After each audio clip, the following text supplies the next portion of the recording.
자, 이 문항 보이시죠? 네. 자, 그래서 요 문항을 는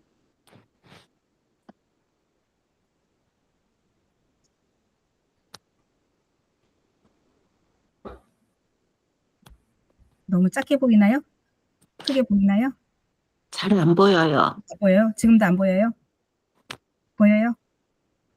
지금은 보이시나요? 예, 보여요. 네. 자, 1번. 우리가 프로이드 이론을 제일 처음에 배우셨을 거예요. 그래서 프로이드의 지형학적 구조론이라고 하면 지형학적인 것은 사실 제가 지난번에도 설명했듯이 지정학적이라는 것은 뭐예요? 눈으로 보이는 형상이라고 얘기를 하는 겁니다. 그래서 눈으로 보이는 건 뭐예요? 프로이드는 제가 늘 설명하기를 이렇게 우리가 먼 바닷가를 생각을 했을 때 저기 멀리 무인도인 한 섬이 있다라고 보면 그 섬은 우리가 지평선으로 봤을 때 섬 하나 위에 달랑 뭐예요? 물 위에서 떠 있는 하나의 무인도라고 이야기를 하듯이 우리가 보이는 거는 지형학적 구조론으로 프로이드는 우선은 그거를 설명을 했는데 이게 바로 이제 지형학적으로 이렇게 하나의 무인도라고 보면 이렇게 지워지네. 얘가 왜 그럴까요? 사라지는 잉크 펜으로 합시다. 자, 지형학적으로 이렇게 보면 이 위에는 우리가 눈으로 보이지만 이 밑에 물속의 그 해안 밑으로는 이 밑에 얼마만큼 이 지형이 보이는 게 없죠. 눈에 보이는 게. 그렇기 때문에 잠깐만요. 들어오시는 분이 그래서 우리가 늘 보듯이 여기만 우리가 사람들이 보이는 거예요. 그래서 사람들은 이 밑에 무의식이라는 이 거대한 여기에 이렇게 크게 자리 잡고 있는 이 무의식 덩어리를 못 본다라는 거예요. 그렇기 때문에 이 무의식, 지형학적인 구조론이라고 하면 사람이 이렇게 봤을 때 눈에 보이는 것. 그래서 요거를 지형학적으로 얘기했을 때 여기는 무슨 단계라고 했을까요? 제가? 의식. 예, 여기는 의식 단계예요. 의식. 그래서 사람들이 생각할 때 항상 남을 생각을 하거나 내가 어떤 행동을 할 때 사람들의 눈치를 보는 거. 그래서 의식이라는 단계를 가지고 있고 여기 내가 이제 바다를 나가는데 낚시를 한다라고 생각을 한번 해보세요. 그럼 이 바닷가 위에 바다 위에 배를 띄워서 여기서 사람이 여기로 이렇게 내려보는 거예요. 아, 물고기가 얼마나 있을까? 우리 간혹 가다가 보면 바닷속에 이렇게 뭐가 있는지 이렇게 보면은 밑에 깊지 않은 바다에는 모래알들이 이렇게 보이거나 하겠죠. 근데 그 밑에, 더 밑에는 들어가면 어때요? 깜깜한 암흑 세계 같은 그런 것들이 보인단 말이죠. 근데 여기 배에서 내려다 봤을 때 여기 1m나 1m 되기 전 여기 수준은 그래도 이 밑에 이렇게 봤을 때는 1m 안에는 그래도 눈으로 보여요. 이 보이는 수준을 우리가 생각했을 때 프로이드는 보이는 이 수준을 내가 잠깐만 지난번에 저 사람을 어디서 본 것 같은데 어디서 봤을까? 라고 생각을 하면서 손을 딱 치면서 생각하는 게 뭐예요? 아, 맞다. 예전에 어디 가다 보니까 저 사람이 나에게 어떠한 이제 뭐 이렇게 도움을 줬었지. 그래서 내가 너무 감사했었는데 내가 잊고 있었네? 라고 생각했을 때 그 무의식 속에서 떠오르는 형상, 그거를 뭐라 한다? 전의식이라고 한다. 그렇기 때문에 이 전의식은 우리가 생각했을 때 나오는 그런 기억력. 이거를 갖다 전의식이라고 하고 아무리 생각해도 도대체 알 수 없는 세계, 이 밑에 깜깜한 세계를 우리는 무의식이라고 한다. 그래서 프로이드는 지형학적인 구조를 얘기를 했을 때는 요 의식, 전의식, 무의식 요 단계를 이야기를 했다라고 보는 겁니다. 그래서 정답이 아닌 거는 뭐예요? 정답이 아닌 거? 네, 집단 의식이죠. 자, 그래서 정답은 1번의 정답은 뭐예요? 여기 4번인데 제가 문구를 3이라고 써놨네. 그쵸? 자, 그래서 여기 정답은 4번 집단 의식이 정답입니다. 그쵸? 제가 잘못 생각을 했네. 지금 제 머릿속에 하고 여기 들어오는 참석자분들 계속 보느냐고. 예. 보느냐고 잠깐 혼동이 있었는데요. 여기에서 우리가 생각하는 거는 뭐라고 했을까요? 깜빡깜빡 생각하는 건 뭐라고 했다고? 전의식. 전의식. 그렇죠. 예, 전의식. 전의식이에요. 네. 자, 두 번째. 지우고, 네. 자, 그리고 이제 우리가 방어 기제라고 이야기한 거는 프로이드의 딸 안나 프로이드가 개발했다라고 했죠. 그래서 이 프로이드 이론에 있어서는 굉장히 중요한 게 우리가 방어 기제라고 하는 측면이에요. 방어 기제는 사람들은 누구나 방어 기제를 써요. 이 방어 기제가 사실 이게 나쁘게 활용하는 부분도 있는데요. 누구나 사람이라고 하면 방어 기제를 쓰게 마련이거든요. 내가 저 사람 정말 미운데 그 미운 티를 내고 싶지는 않아. 그럼 내가 더 미우니까. 그래서 뭐예요? 내 마음을 포장하느냐고 그냥 밉지만 아유 저거 어떡하냐. 그냥 잘해줘야지라고 하는 생각이 드는 거거든요. 자, 이런 것들이 우리가 생활을 하다 보면 누구나 이런 방어 기제를 사용을 하는데 여기에서 예제는 미운 놈 떡 하나 더 준다라고 하는 것은 무엇이 정답이라고 보시는 건지 한번 말씀해 보실래요? 반동 형성. 그렇죠. 반동 형성. 그래서 반동 형성은 내 마음과 행동이 반대로 하는 것을 반동 형성이라고 하시면 아마 이해를 쉽게 하실 겁니다. 그래서 이 프로이드 이론의 여러 가지 방어 기제를 좀 알고 계시면은 상당히 여러분들이 살면서 도움이 많이 되실 거예요. 그래서 이런 거는 내 마음과 행동이 따로따로 포장을 한다라고 하는 것은 반동 형성이라고 하는 의미로 선생님들이 받아주시면 될 것 같아요. 자, 투사라고 하는 거는 뭐냐라고 하면 투사는 뭘까요? 선생님들 의미를 쉽게 얘기를 하자면. 생각을 꿰뚫어 보는 거? 아니, 생각을 아니. 보는 거? 아니, 반사. 네? 반사. 반사. 예. 응. 자, 투사라고 하는 것은 쉽게 그냥 내가 내 머릿속에 이미지로 담고 있으려면 오랫동안 기억을 하려고 하면 투사잖아요. 남 탓. 그렇게 생각하시면 돼요. 그래서 우리 그러잖아요. 내가 잘하면은 내가 잘하면 그거는 내가 잘한 거야. 근데 내가 잘한 건데도 불구하고 내가 못한 것을 남한테 떠맡기는 건 뭐예요? 잘 되면은 내 탓, 못 되면 조상 탓. 이런 거 많이 들어보셨죠? 자, 그래서 투사라고 하는 것은 남 탓을 하는 것이다. 그래서 이거는 이제 그렇게 이야기를 예, 선생님들 공부를 제가 할게요. 자, 그리고 억압이라고 하는 것은 내 마음속에 꼭 눌러 담는 거 있죠. 그거를 그냥 억압이라고 얘기를 해요. 또 억압도 여기에 맞는 어떤 예제 같은 것들이 있는데 그런 거는 나중에 시간이 되시는 대로 또 한번 저희가 수업에 좀 진행을 할 때 그렇게 한번 해볼게요. 합리화는 뭐예요? 심포도라고 이야기했죠.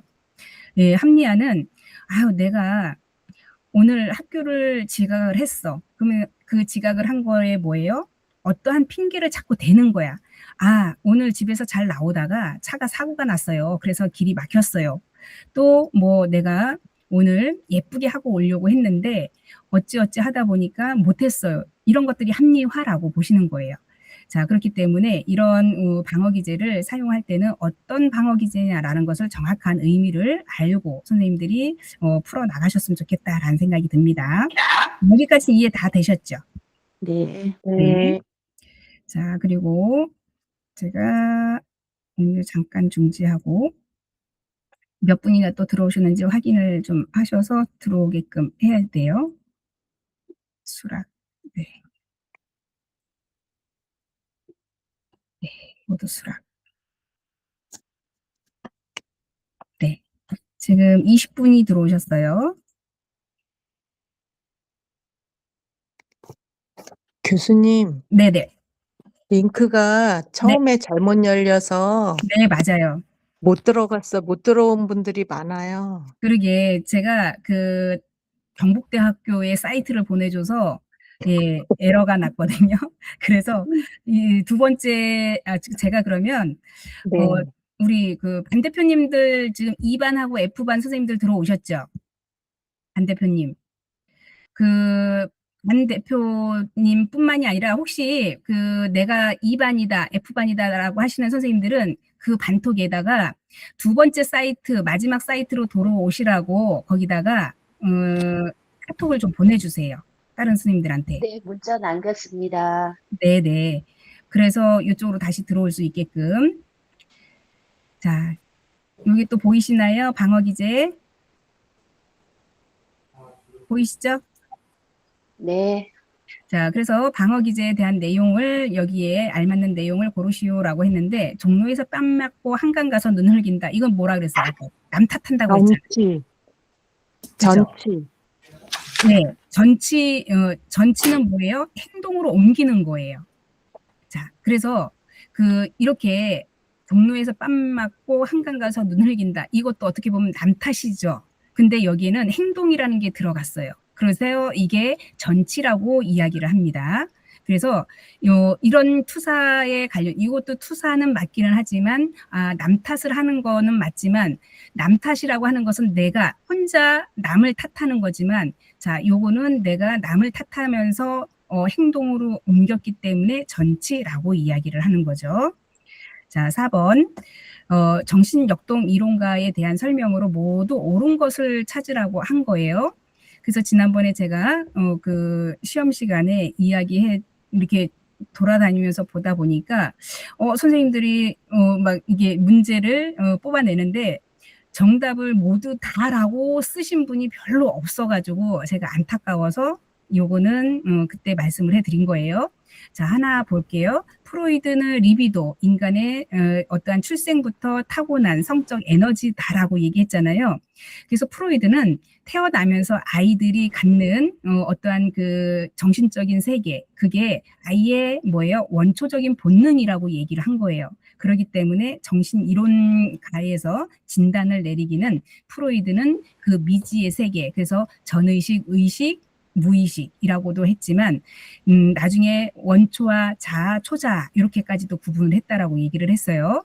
자, 아들러는 열등감은 누구에게나 존재한다라고 얘기했었습니다. 그래서 이 아들러는 열등감은 우리가 쉽게 얘기하면 지금에서 내가 저 B라는 사람은 너무 모든 걸 다 잘해. 운동도 잘하고 공부도 잘하고 심지어 외모까지 좋아. 그래서 이렇게 보면은 저 사람은 나보다 너무 뛰어나. 근데 나는 너무 저 사람에 비해서 형편없는 사람인가 봐. 라고 생각을 하는 사람들도 있잖아요. 근데 이 열등감이 적정한 수준의 열등감은 나를 크게 향상시킨다라고 하는 거예요. 그래서 이 열등감을 내가 잘 이겨내면 저 사람 못지않게 훌륭한 어떠한 그 사업이라던가 내 안에 있는 어떤 잠재적인 능력을 끌어낸다라고 보는 거예요. 그래서 아들러가 얘기하는 열등감은 나쁜 열등감이 아니라 좋은 나에게 오히려 행동에 있어서 성공할 수 있는 기반을 가진다라고 할 수 있겠습니다. 그래서 아들러가 얘기한 거는 열등감은 누구나 존재한다라고 하는 것을 기억해 두시면 되고요. 그리고 융이라고 해서 집단 무의식 원형이라고 얘기를 했는데요. 자, 우리는 사람은 사회적인 관계 속에 살아가는 동물이잖아요. 혼자는 절대 살아갈 수 없다라고 하는 거예요.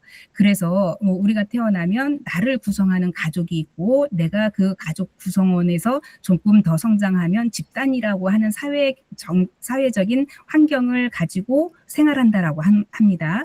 그렇기 때문에 이런 집단 무의식이라고 하는 것은 나를 둘러싼 주변의 환경 이런 것을 보시면 되겠어요. 그래서 이거를 집단 무의식 원형이라고 이야기를 합니다. 자, 에릭슨 발달에 대해서 지배에 대한 원리는 점성의 원칙이다라고 했는데 자, 이 점성의 원칙은 발달 단계를 이야기를 합니다. 아이가 태어나서 영아기 때는 부모가 주는 모유를 먹고 성장을 하죠. 그리고 이 모유를 먹고 애가 성장을 하면 그 다음 발달 단계는 뭐예요? 맨날 누워있던 아이가 조금씩 성장하면서 어때요? 치아가 나고 이제 움직이고 뒤집고 기어가다가 이제 걸어가다가 어때요? 또 뛰어다니죠. 자, 이런 것들이 아이들의 어떠한 점성적인 부분 이런 것이 점점 그 둘레가 바운드리가 커진다라고 하는 개념으로 보시면 되겠습니다. 그렇기 때문에 어떻게 돼요? 점성의 원칙은 우리가 아이들이 들어오신 분이 또 있을까요? 지금 들어오신 분이 없네요. 그래서 아이들이 성장함에 있어서 점점 우리가 커지는 그런 그 유형을 이야기를 하는데 보통 자, 우리가 아기들이 움직일 때 처음에는 손만 꼼지락꼼지락 했는데 그 다음에 어때요? 이제는 다리까지 막 흔들고 그 다음에는 어때요? 막 뒤집고 그리고 발달 단계가 어때요? 몸통으로 움직였다 하면은 이제 나중에는 미세적으로 어때요? 팔을 쓰고 손가락으로 어때요? 젓가락질을 하고 이런 것들이 점성의 원리라고 보는 거예요. 점점 확대되는 단계. 그래서 이렇게 생각을 하시면 될 것 같고요. 자, 그리고 우리 반두라. 반두라는 뭐예요? 이론에 있어서 어떤 개념을 설명했냐라고 하면 자, 여기서 정답은 뭘까요? 모방. 네, 모방이죠. 모방이라고 하는 거는 이제 우리가 이야기하면 이건 이제 모델링이라고도 이야기를 해요. 그래서 반두라는 그런 사회 학습 이론을 설명한 학자입니다. 그렇기 때문에 타인이 어떻게 하는 행동을 보고 저거 하면은 괜찮겠는걸? 저거를 보니까 나도 저렇게 따라해야겠다라고 하는 게 이게 학습의 원리, 그래서 모델링이라고 이야기를 하는데 굉장히 우리 사회에서는 이런 것들이 많이 수용되어 있죠. 아이들이 부모님이 하는 행동을 따라서 배우고 또 아이들이 선생님이 학교에서 수업하는 내용을 가지고 어때요? 학습을 하면서 효과적으로 잘 할 수 있는 방법을 계속 연구하면서 가는 거죠. 처음에는 창의적으로 뭘 하더라도 누구의 어떠한 모습을 보고 따라하는 거에 시작을 합니다. 그래서 우리가 모방이라고 하는 것은 나쁜 의미가 아니라 저 사람의 저런 행동이 결국에는 뭐예요? 거기에 내가 조금 아이디어를 좀 내고 하면은 거기서 또 창의력이 발생이 되는 거예요. 아예 원초적인 모방 창의력은 있을 수가 없는 거예요. 그래서 업데이트 돼가지고 지금의 뭐 AI가 나왔듯이 이런 모방이라고 하는 학습 효과를 통해서 점점 발전된다라고 보시면 되겠습니다. 자, 에릭슨 심리사회 발달 가업이라고 이야기를 했는데 자, 여기에서 잘못된 거는 뭐예요? 6번에서는 네, 그 4단계. 자, 우리가 에릭슨은 사회 심리적인 발달 단계를 8단계로 나눴는데 8단계까지는 여기서 가진 않았죠. 자, 그러면은 1단계는 자율성 대 수치심 맞죠? 2단계는 주도성 대 제의식 맞고요. 3단계는 이렇게 보면은 자아정체감, 그 혼란이라고 얘기를 했고 4단계는 근면대 열등감이라고 했는데 요거는 이제 근면대 열등감은 청소년인 거죠. 청소년, 아동기거든요. 아동기 죄송해요. 아동기 때는 우리가 그 주도성 대 제의식이라고 보시면 되겠습니다. 이렇게 가시면 되고요. 그리고 이제 융의 이론의 주요 개념이 아닌 것은이라고 했는데 여기서 아닌 것은 뭘까요? 융의 이론이 아닌 것. 자, 그래서 아까 4번. 그렇죠. 4번이죠. 자, 융은 자아라는 개념을 그 프로이드 이론으로 통해서 자아라는 것을 이제 프로이드 제자라고 했었습니다. 그래서 프로이드의 이론을 바탕으로 자아라는 거와 집단 무의식, 페르소나 이런 것들을 정립한 학자고요. 점성 원리는 아까 누구 얘기였어요? 에릭슨이죠. 예, 그래서 요 이제 이념에 있어서의 어떠한 개념은 에릭슨은 요게 점성의 원리를 가지고 했다라고 보시면 되겠습니다. 또 들어오셨는지 한번 볼게요. 다른 분들.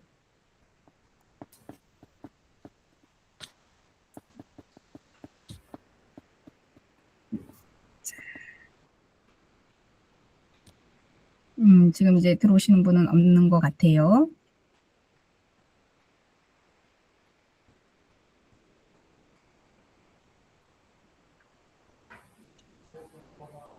자, 그리고 아들러 이론에 있어서 우리가 아들러 이론은 그 태어나는 아이들의 어떤 그 순위도 정해진다고 했죠. 그래서 우리 아들러 같은 경우에는 여러 가지 이론 중에 가장 핵심적인 내용이라고 하면 결국에는 이 생활 양식 형성에 영향을 미친다라고 하는 거예요. 그렇기 때문에 아들러의 이론을 좀 더 꼼꼼하게 살펴보시면 여러분들이 이제 제가 과제를 내드렸을 때 여러 학자들에 관련된 주요 개념들과 이론들을 아마 이제 배우셨는데 내가 마음에 드는 학자의 그 이론이 왜 마음에 들었는지 선정 이유가 있을 거죠.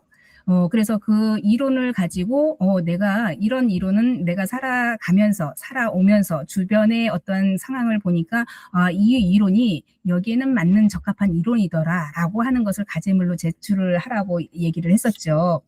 그래서 여러 이론 학자들의 이런 본인들 이 학자들의 이론에 대한 어떠한 개념 이런 거를 좀 정확하게 알아두실 필요가 있겠다 싶어가지고 선정하는 데 있어서의 그 내가 좋아하는 학자 선택을 하라고 했었습니다. 자, 그래서 아들러에 있어서의 옳지 않는 것은 뭐냐면 객관성과 보편성이라고 강조를 했다. 네, 아들러는요 객관성은 상관이 없어요. 아들러는 인간 행동에 있어서는 주관적이라고 이야기를 하는 거예요.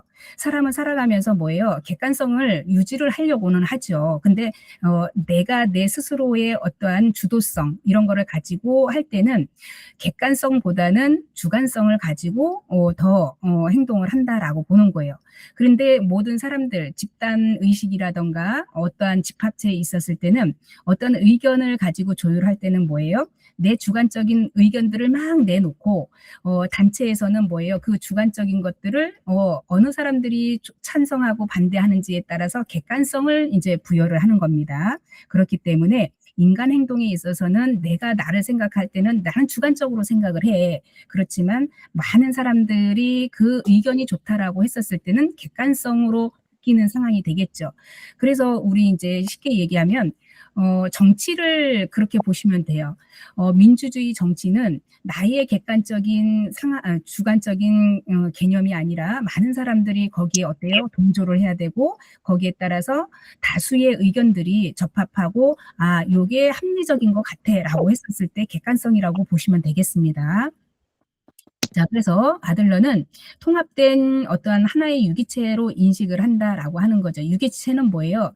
무기체는 생명이 없는 것이고 유기체는 생명이 있는 거예요. 그래서 인간은 하나의 통합된 유기체로 인식한다라고 하니까 뭐예요? 살아있는 어떠한 그런 걸로 인식을 하기 때문에 사람에 대한 굉장히 인간성 이런 것들을 좀 더 심도 있게 봤다라고 볼 수 있겠습니다. 그리고 아들러는 출생 순위에 따라서 생활 양식 형성에 영향을 미친다라고 했죠.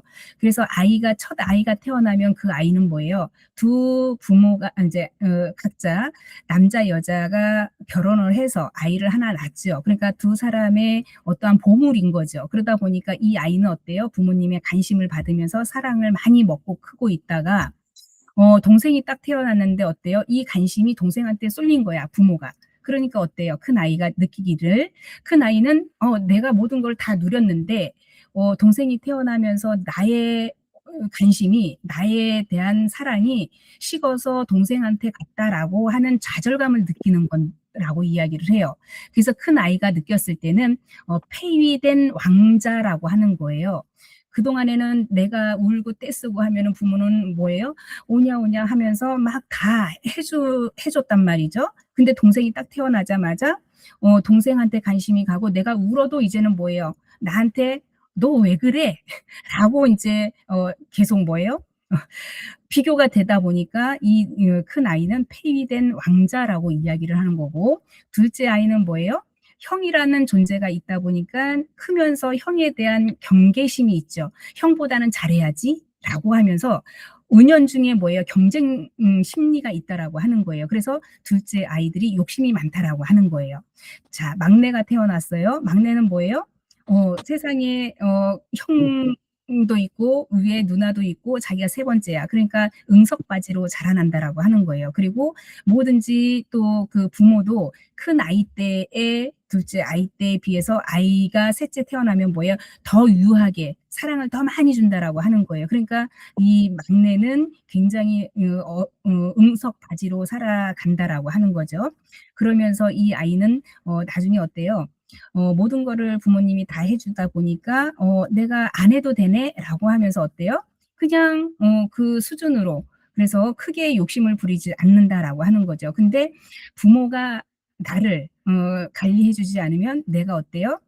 처진다라는 생각이 있죠. 그래서 항상 그런 마음이 은연중에 있다라고 하는 거예요. 그래서 출생에 관련된 순위가 생활 양식에 굉장히 많이 미친다라고 이야기하는 게 아들러의 이론이다라고 보는 거고요. 그리고 성장과 발달에서 열등감을 극복하려는 시도에서 어때요? 성공의 하나의 모티브가 되는 그런 상황이 된다라고 보실 수 있겠습니다. 자, 그리고 에릭슨 심리사회 발달 단계로서 65세 이후 노년기가 되겠죠. 그러면서 노년기의 그 발달 가업은 무엇이라고 얘기했나요, 제가? 노년기에는 지금 우리가 살아가면서 누구나 사람들은 노년을 맞이하게 되죠. 그러면은 노년기에는 자아통합과 통합될 절망감이 절망. 했어요. 예. 그렇기 때문에 이렇게 에릭슨은 심리사회 단계를 8단계로 나눔으로써 그때그때의 단계에 따라서 사람의 삶이 발달 과업으로 인해서 내가 열심히 일을 할 때는 생산성 때 침체감이죠. 그거는 이제 중년기 때예요. 그래서 한참 회사를 다니면서 아이를 키우면서 아이들이 잘 성숙할 수 있도록 돌봄을 해줘야 되고 위로는 부모님도 모셔야 되고 하다 보니까 어때요? 생산성 한참 열심히 일을 해야 될 때가 오는 거죠. 그리고 이게 생산성이 이제 어느 정도 나를 지치게 하면은 거기에 사람이 어때요? 침체감이라는 걸 느낀다라고 보는 거죠. 그 다음 단계가 이제 바로 노년기의 이런 이제 발달 가업인데 노년에는 뭐예요? 아이들이 다 성장하고 각자의 가정을 이끌고 그리고 내가 아이들을 다 키워놨으니까 이제 내가 할 일은 없잖아요. 그러다 보니까 어때요? 자아통합. 그래서 내가 내 가정을 우리 아이들을 잘 키워냈고 이제 스스로가 다 자기 가정을 이루면서 살아갈 수 있는 그런 자리를 만들어 놨으니 나는 지금 아무런 아이들한테 어떠한 것을 뭐 보상을 받고자 하는 거는 아니지만 그래도 아이들을 보면서 내가 그동안 훌륭하게 그래도 잘 살아왔네라고 하는 거는 자아통합이 된 거예요.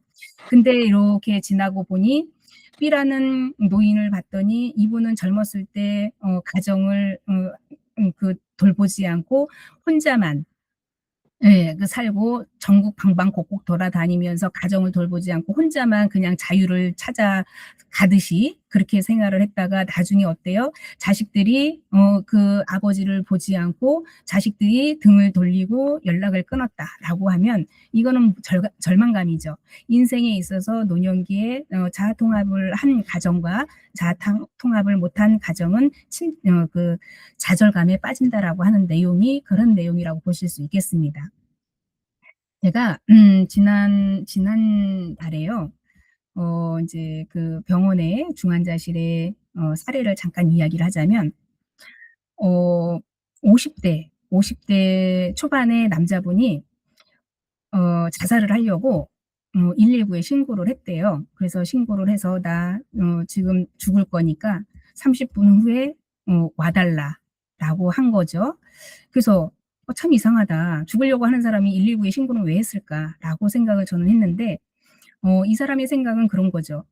자기 집이 아니라 뭐 월세 새빵살인지 그런지는 모르겠지만 거기에 이제 자세한 차트에 써 있지는 않아서 내가 죽으면 나의 시신을 누군가는 거둬야 될 거 아니에요. 그래서 인제 미리 내가 죽고 나서 빨리 내 시신을 수습해 달라 이런 뜻인 것 같았어요. 그래서 119에서는 전화 받으면 바로 즉시 어때요? 출동을 하죠. 근데 이제 출동을 했는데 정말 이 사람이 자살을 시도를 했어요. 그래서 전깃줄에 목을 매서 그런 상황이 발견이 돼서 바로 어 이제 응급 처치를 하고 예 그 병원에 후송을 해 왔는데 어 우리 몸은 뇌에 산소가 5분 이상 지연이 되면 어때요? 세포가 머리의 세포가 다 어때요? 죽어요. 그러기 때문에 내사 상태라고 할 수 있는 단계까지 간단 말이죠. 그래서 어떠한 응급 상황이라도 우리가 5분 이상의 그 호흡을 못 하고 산소가 공급이 안 되면 내사 상태에 빠지는데 바로 이분이 그 케이스가 된 거예요. 그래서 아예 자살을 해서 그냥 사망 선고 딱 하면은 그냥 깔끔하죠. 근데 사망을 한다고 했는데 자기 본의 아니게 내사 상태에 빠진 거예요. 그러니까 숨은 붙어 있는데 어 깨어나지를 못하는 상황. 자, 그래서 인제 차트를 더 봤더니 인제 보호자 연락처를 해서 보호자에게 전화를 했더니 인제 80 먹은 인제 아버지가 전화를 받아서 거기에 기록이 되어 있는 게 전화를 했더니 부모인 아버지, 아버지라고 하시는 분이 이야기하기를 그 놈은 내 자식이 아니다. 의절한 지 오래됐다. 나한테 연락하지 마라. 그게 이제 써 있었던 거예요. 자, 그거를 보고 생각을 한번 해보면 우리가 이 에릭슨의 심리학적 발달 단계에 이런 것들을 가업으로 한번 생각해 볼 수 있다라는 생각이 들어서 그 사례를 이야기를 하는 거예요. 인생을 잘 살았으면 가족이 또 부모 형제가 등을 척지고 살을까라는 생각이 들었습니다. 그래서 여러분들도 한번 주위에 이렇게 사례가 있으면 과연 발달 단계에 어디 수준일까라고 한번 의미심장하게 이렇게 학문적인 거하고 이렇게 연결을 해서 한번 생각해 보시면 좀 더 효과적인 학습이 될 거라고 생각이 되는 거고요. 자, 마지막 프로이드 이론에 있어서 정신분석 이론에 관한 내용인데요. 자, 아까는 우리가 뭐라 그랬어요, 여기. 지금은 여기 구조적인 모형이라고 했죠. 근데 아까는 뭐였어요? 여기에 얘기했던 게 지형학적인 구조라고 했죠. 그렇죠? 이 차이는 자, 지형학적인 것은 제가 아까 말씀드린 것처럼 눈으로 보이는 그런 단계를 지형학적이라고 이야기를 하고 여기에 10번에 얘기한 것은 구조적 모형이라고 했어요. 그러니까 구조적이라는 것은 눈에 안 보이는 것을 이제 이렇게 우리가 생각하시면 돼요. 그래서 정신을 뭐라고 한다? 뭐라고 할까요, 선생님들? 의식? 무의식? 전의식이에요? 아니면 원초야, 자아, 초자예요? 원초와 자아, 초자. 네, 그렇게 보시는 거예요. 그래서 이렇게 어떠한 단어의 의미를 정확하게 이해를 하신다고 하면 헷갈리지는 않은 문제인데 제가 아까 선생님들이 들어오기 전에 제가 하나를 AI를 통해서 다운을 받았는데 잠깐만요. 지금 그게 저장이 되어 있을는지 모르겠네요. 아, 되어 있네. 자, 요거를 제가 한번 공유를 해볼게요, 선생님들.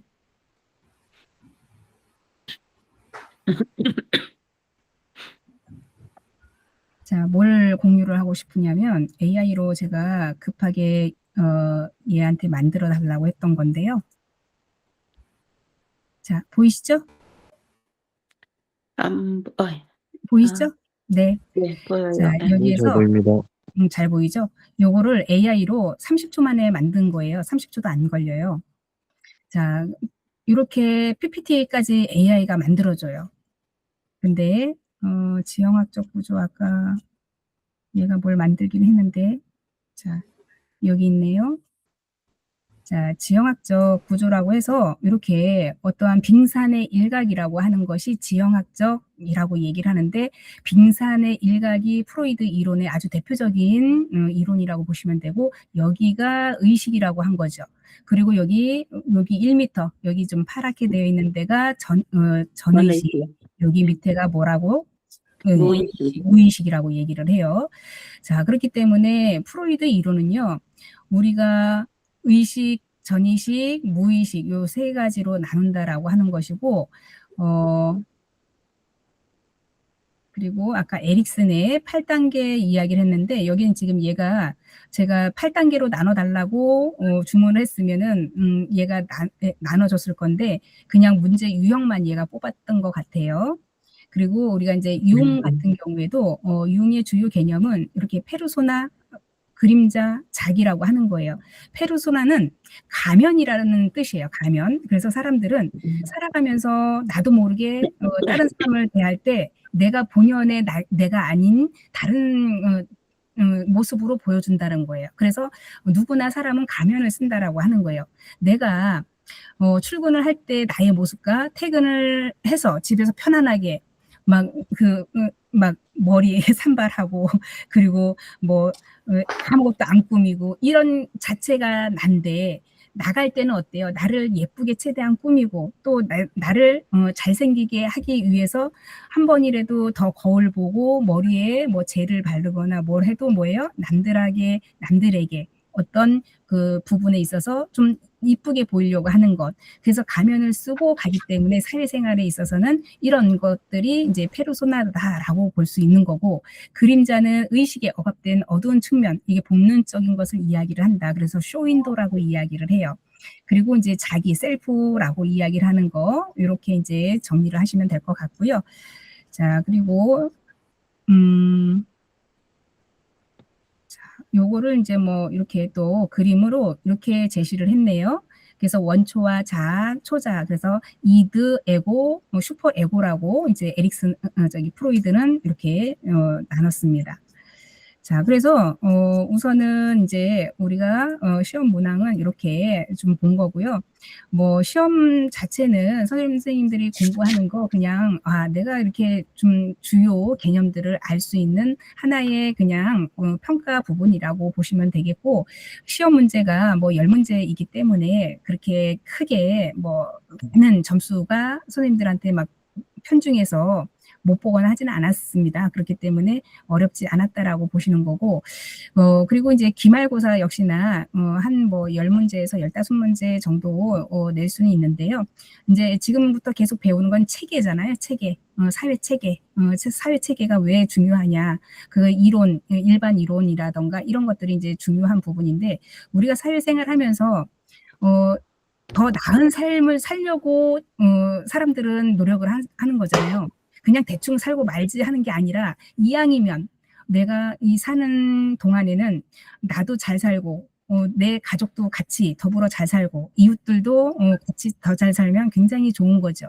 그래서 그런 체계들이 투입을 얼만큼 집어넣었으면 여기서 어떠한 그 큰 그 과정을 통해서 산출을 하는 효과, 이런 것들이 이제 일반 체계 이론이라고 하는데, 이런 것들이 이제 시험 문항에 이제 뭐 좀 등장을 할 것이고요. 그것도 이제 크게 어렵지는 않습니다. 그래서 기말고사 때도 한번 또 정리를 해주는 시간이 있을 거라고 보여지는 것이고, 자, 오늘 이제 제가 선생님들하고 이제 중요한 부분, 그러니까 AI를 관련해서 좀 내가 공부를 좀 더 좀 깊이 있게 해보고 싶고 또 체계적으로 해보고 싶다라고 하시는 선생님들은 적극적으로 AI를 좀 활용하는 기술을 좀 배웠으면 좋겠다라는 생각이 들어요.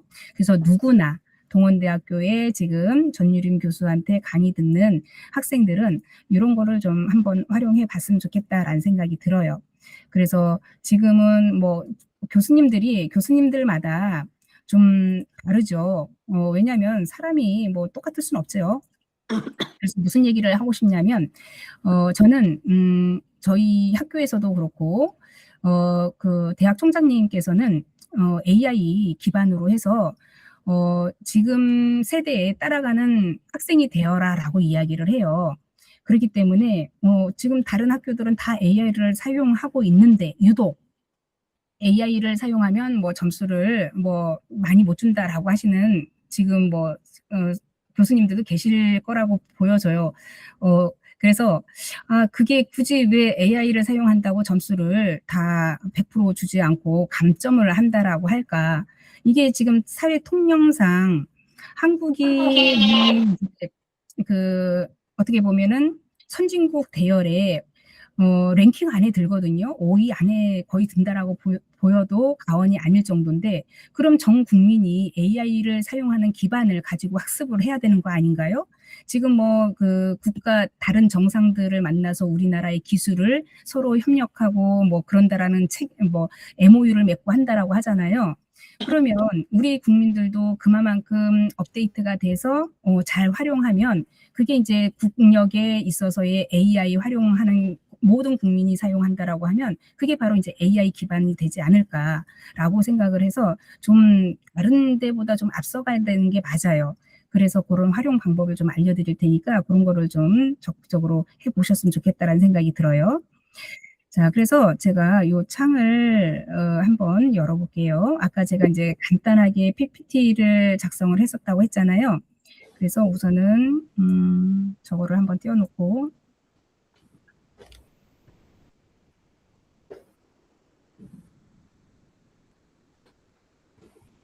자, 그래서 공유를 좀 할게요.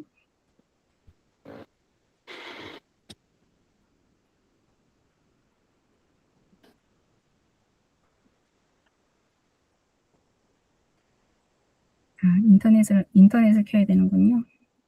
잠시만요.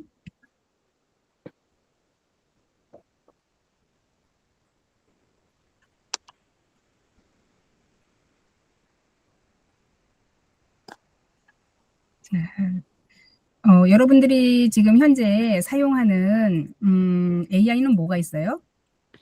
챗 GPT. 챗GPT, 제미나이. 제미나이 또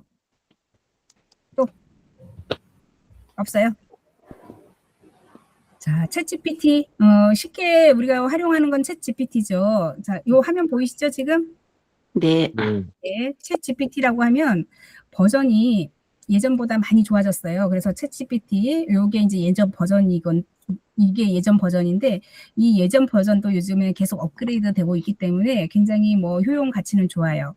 자, 챗GPT 한번 지금 사용하고 계신 분이 계시고 또 제미나이도 이제 그 버전 자체가 많이 좋아져 가지고 여기에다가도 제미나이 선생님들이 요런 기능 한번 사용해 보셨어요? 플러스 기능? 요 플러스 기능?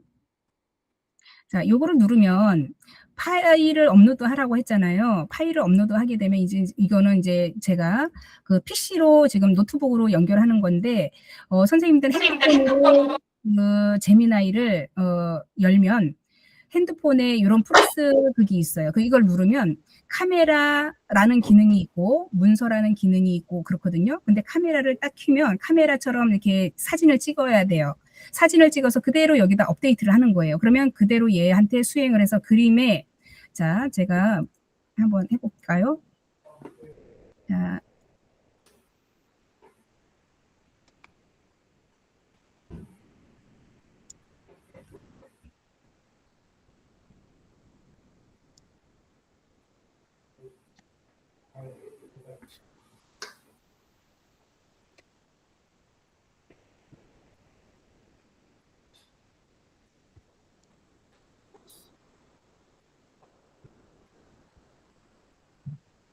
자, 제가 이미지를 보게 되면 여기에 파일 업로드라고 되어 있잖아요. 이거는 지금 사진을 찍을 수는 없어요. 이거는 이제 PC용이니까 여기에다가 파일을 첨부를 하게 되면 자, 뭐를 한번 해볼까요?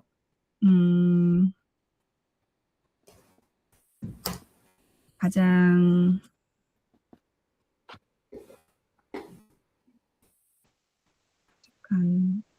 바탕화면에 뭐가 있을까요? 서류가 간단한 것 중에 자, 요거를 한번 해볼까요? 자, 제가 지금 파일 하나를 놓고 여기에다가 얘한테 지시 문항을 주는 거예요. 이 자료를 활용해서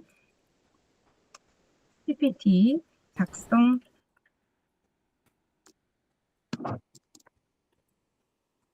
자, 이렇게 해서 실행을 하게 되면 얘가 여기에서 계속 돌아가죠. 그러면서 어떤 실행을 하는지 한번 보자고요.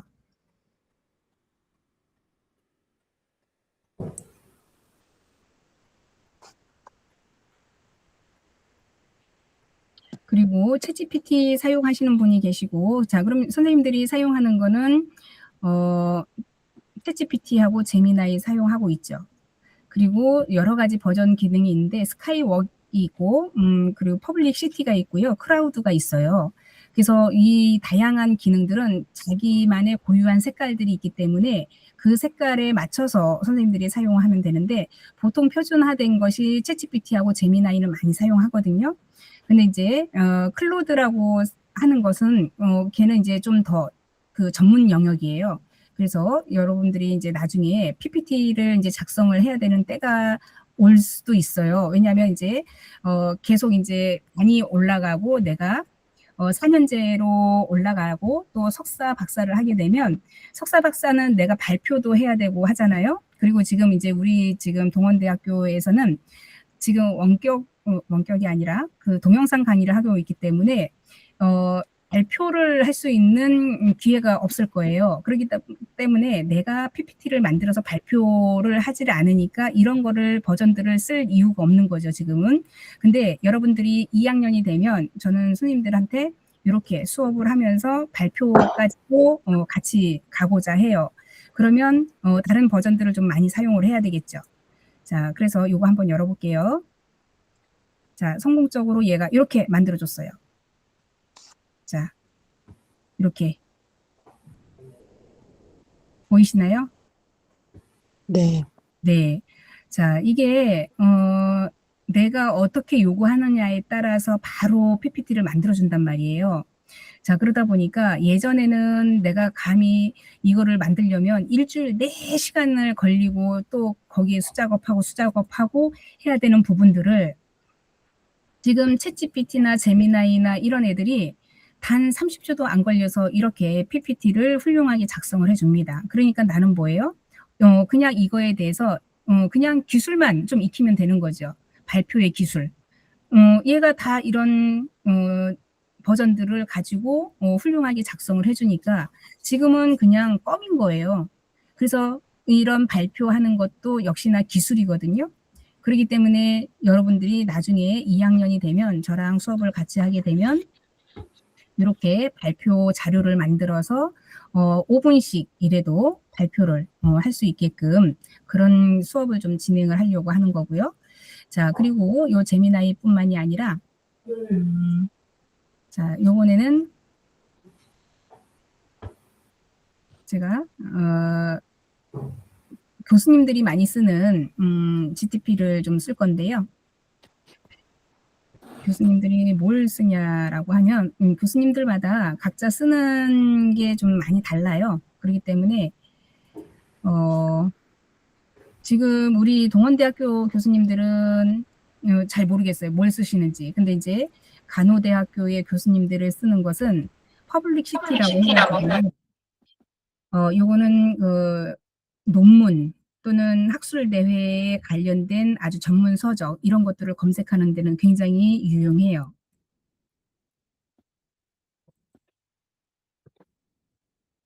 그래서 퍼블리시티라고 하거든요. 그래서 요렇게 생겼어요, 로고가. 그래서 얘는 계속 질문을 던져줘야 돼요. 그래서 내가 이런 지금 이거 공유 보이시죠? 예. 자, 그래서 얘한테 어떤 문항을 주면 동원대학교 어때? 물어봅니다.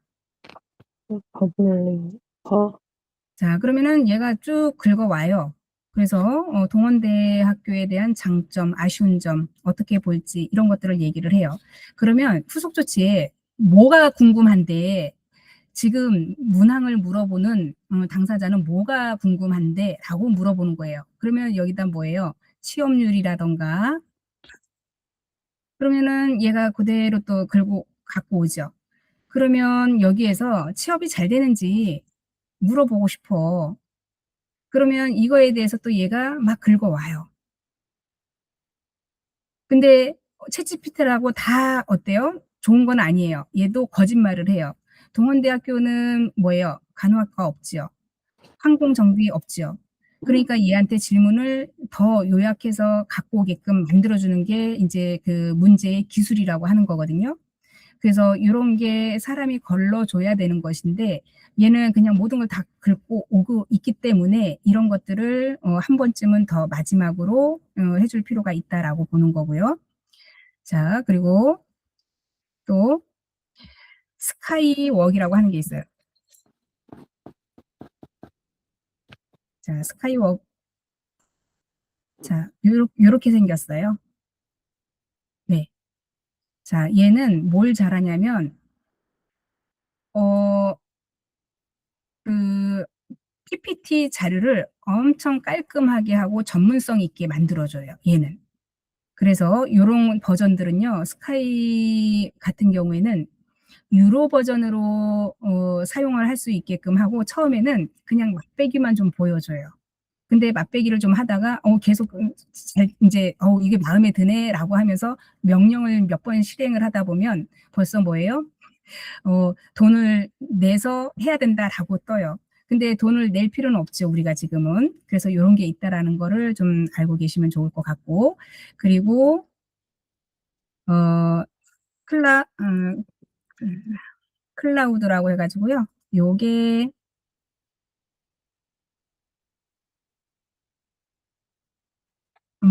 요거인데요. 어, 제가 아까 여기에다가 실행을 시킨 거예요. 그래서 더 업데이트를 하려면 요금제를 살펴봐라라고 하는 건데, 이 클라우드 같은 경우에 선생님들 핸드폰에 깔아놓고 뭐든지 물어보면 100%다 정답을 맞춰줘요. 정확도가 그만큼 있다라고 하는 거예요. 그리고 어떠한 동영상이라던가 PPT 자료도 아주 깔끔하게 잘 만들어줘요. 그래서 우리가 보통 챗GPT 하나만 사용하는 게 아니라 3-4개를 다운을 받으셔가지고 골고루 쓰시는 것도 선생님들한테 굉장히 도움이 된다라고 하는 거예요. 그래서 제가 핸드폰 이제 선생님들 보면은 제미나이 같은 경우에도 핸드폰에 그 맨 밑에 보면 누르는 창, 거기에다가 첨부 파일도 넣을 수 있고, 사진을 찍어서 사진을 찍고 바로 전송하고 거기다가 정답을 알려줘 하면 100%다 알려줘요. 그렇기 때문에 그렇다고 이제 뭐 학과 시험 보고 있는데 그거를 찍어서 하게 되면 어때요?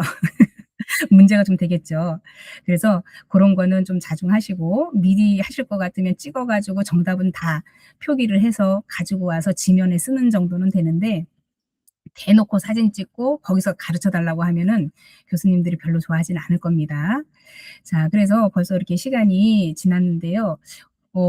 저는 이제 선생님들이 될 수 있으면 좀 버전들이 업데이트되는 버전들을 자꾸 활용을 했으면 좋겠어요. 그래서 업데이트라고 하는 게 뭐 이렇게 AI 업데이트가 아니라 내 자신을 업데이트하라는 이야기거든요. 그래서 내 자신을 업데이트하려면 자꾸 어때요? 관심을 가지고 거기에 따른 노력을 해야 사실 나의 학습 기반이 이렇게 더 성숙되는 거지, 그냥 있는 것만 해가지고는 내 발전이 안 됐다라고 하는 거거든요. 그래서 좀 학습의 효과를 좀 많이 높이려고 하면 자꾸 찾아보고, 시간 날 때 TV 뭐 저기 뭐야, 트롯 가왕 이런 것만 보지 마시고 앉으셔서 자꾸 핸드폰으로 버전 업그레이드 된 거 확인하고, 무조건 모르면 요게 맞나, 저 사람이 얘기하는 게 맞나 틀리나 물어보세요. 핸드폰 버전으로.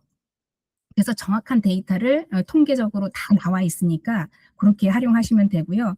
모든 통계를 컴퓨터들이 다, 우리는 옛날에 네이버에 뭐 검색해서 찾았지만 지금은 뭐예요?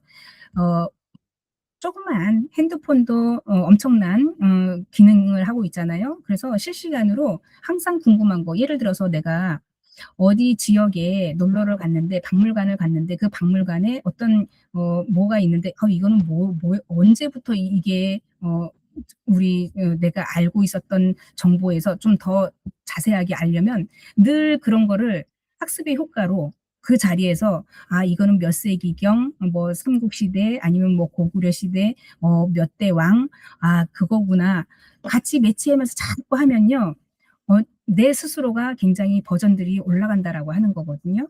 그래서 선생님들이 하기 나름이다라고 보는 거예요, 저는. 그래서 항상 수업을 할 때도 제가 이야기하는 내용과 챗GPT한테 한번 물어봐야지라고 하는 거, 두 가지를 같이 접목시켜서 비교를 하시면서 하는 것도 효과가 많다라고 하는 거거든요.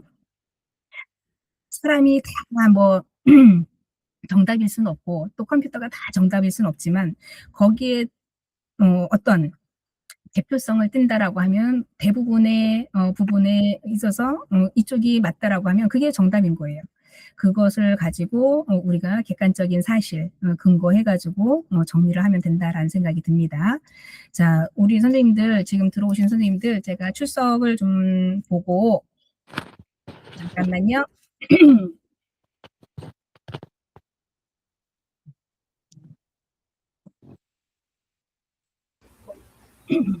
출석을 부르고 마무리하도록 하겠습니다. 자, 2반 선생님들, 들어오신 선생님들 먼저 2반 먼저 이름을 불러주세요. 박전.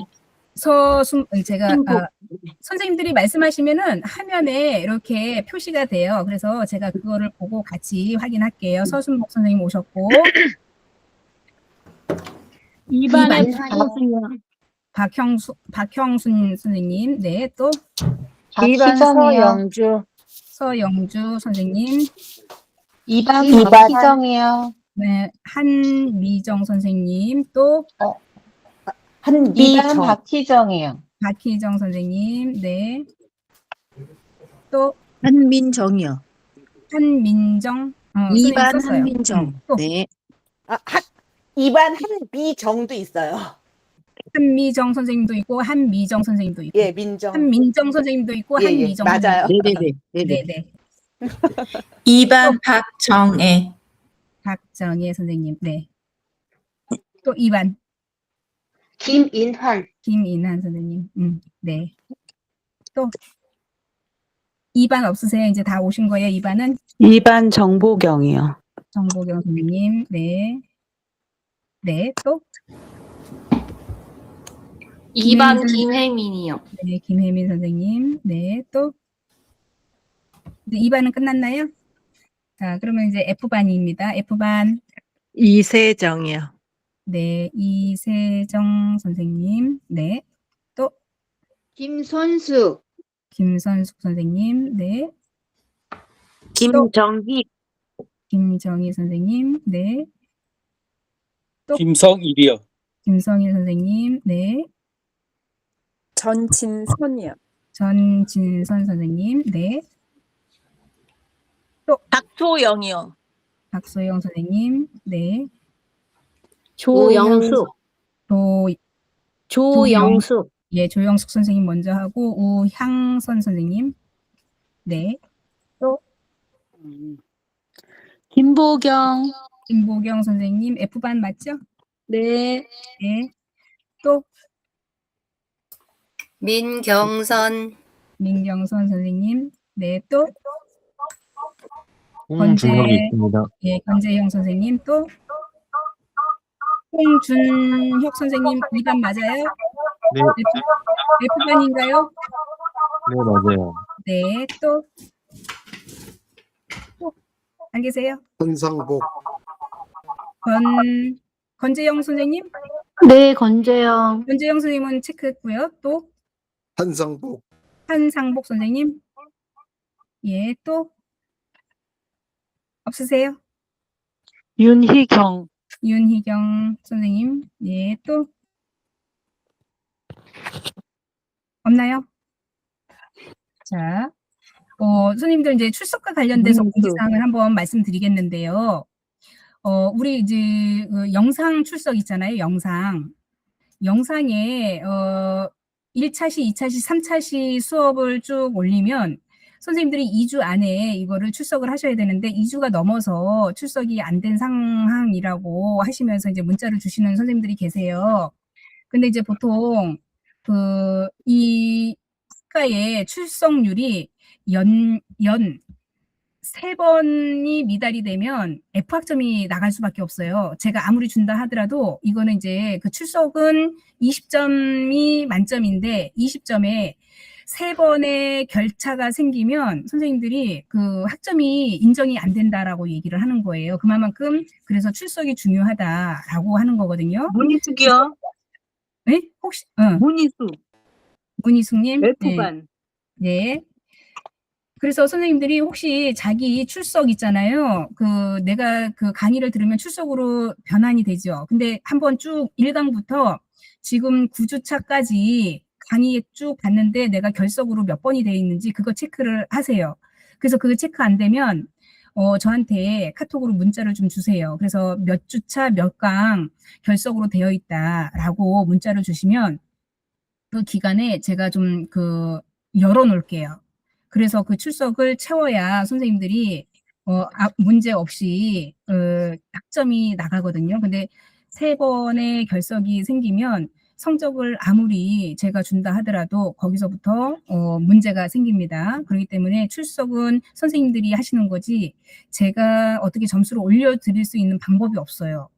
뭐 과제 점수나 예를 들어서 기말고사에 관련돼서 학점이 조금 1점, 2점 부족하다라고 하면 그거는 레포트 점수에서 상향 조정을 할 수는 있지만 출석에 3회 이상이 빠지면 그거는 F학점으로 나갈 수밖에 없으니까 그거는 꼭 좀 체크를 하셔서 내가 지금까지 출석한 거 제대로 되어 있는지 한번 확인해 보시고요. 그리고 과제물은 우리가 이제 그 마지막 기말고사 때 출력을 해서 가지고 오시면 됩니다. 과제 점수의 상당 부분 미치는 그 점수의 분포는 뭐냐면 내가 왜 그 심리학자를 선택했는지 이유와 그리고 그거에 관련된 간단한 사례 이렇게 해서 서론, 본론, 결론 그리고 참고했던 문헌 어떤 교재를 가지고 내가 이 레포트를 썼다라고 하는 거 있잖아요. 예를 들어서 프로이드 이론인데 프로이드 이론을 교재에서 참고해서 썼을 거 아니에요. 그러면 그 참고한 문헌이 뭔지 맨 밑에 그거를 적으라는 말씀인 거예요. 그래서 그런 형식이 굉장히 중요해요. 레포트에서는. 그렇기 때문에 선생님들이 이런 거를 기본기를 잘 아셔야 다음에 2학년으로 올라가고 3학년으로 올라가고 했을 때 그래도 이분이 좀 과제에 신경을 좀 기본 매뉴얼은 알고 있구나라는 거를 알 수 있는 방법이거든요. 그런 거를 하지 못하시면 계속 어때요? 그냥 수필 쓰는 거랑 똑같은 거예요. 그냥 내 일기 쓰는 거랑 똑같다라고 보시면 돼요. 그래서 서론, 본론, 결론 맨 밑에 참고 문헌이라는 것을 달아주시고 그리고 그 결론에는 자기의 생각 그런 거를 반영을 하시면 되겠습니다. 그러면은 20점 만점에 20점이 부여가 되겠죠. 자, 그렇게 해서 과제에 관련돼서도 간단하게 말씀을 드렸고요. 혹시 수업과 관련해서 또는 어떠한 정말 이거는 궁금했다라고 하시는 선생님들 질문을 좀 받도록 하겠습니다. 질문 없으시면 지금 이제 여기서 나가셔도 돼요. 편안하게. 수업은 끝났습니다. 그리고 질문하실 분들은 혹시 질문을 제가 받도록 하겠습니다. 있나요? 저 출석 체크해야 되는데요, 신경미. 잠깐만요. 이제 녹화는 중지하고요. 여기서